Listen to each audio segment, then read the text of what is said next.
Méditation du 14 juillet. Problèmes et opportunités. Nous savons du reste que toute chose coopère au bien de ceux qui aiment Dieu, de ceux qui sont appelés selon son dessein. Romains 8, le verset 28. Je l'ai à peine effleuré avec ma main gauche, mais j'ai immédiatement ressenti une douleur intense. En fait, les piqûres ont continué à me gêner jusqu'au lendemain. Qui aurait cru qu'une petite plante aussi insignifiante pouvait causer autant de douleur? L'ortie est l'une des mauvaises herbes les plus courantes en Angleterre. Les tiges de ces plantes possèdent des poils qui sécrètent un liquide irritant, acide formique. Le moindre contact suffit à vous couvrir de boutons douloureux qui vous démangent. Bien que piquante et classée parmi les mauvaises herbes, l'ortie possède de nombreuses propriétés médicinales. Certaines étaient déjà connues à l'époque médiévale. Cette plante aide à purifier l'organisme. Elle est astringente, diurétique et aide à contrer les troubles digestifs. Il semble que cette mauvaise herbe ne soit pas si mauvaise après tout. L'écrivain chrétien Graham Cook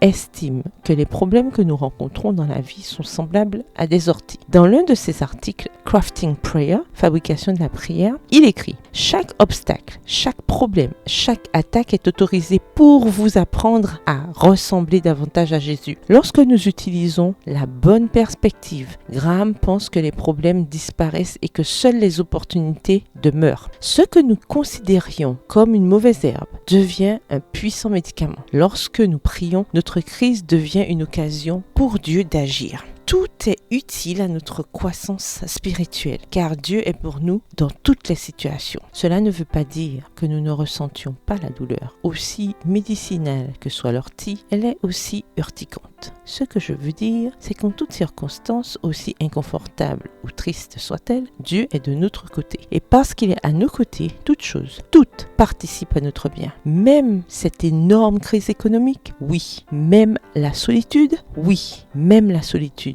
Même mes problèmes de santé, oui. Dieu peut utiliser même cela pour vous bénir. Ayez confiance, cette ortie d'aujourd'hui sera votre médicament de demain. Ne vous découragez pas, Dieu est encore en train d'écrire votre histoire. Prière: Seigneur, aide-moi à voir mes problèmes aujourd'hui par la foi comme des opportunités déguisées. Je reconnais que rien ni personne ne peut me séparer de ton amour. Aucune affliction, aussi dure, misérable ou longue soit-elle, n'est plus forte que ton amour. Quoi qu'il arrive, la victoire est assurée en Jésus. Amen. Bonne journée, que l'Éternel vous bénisse.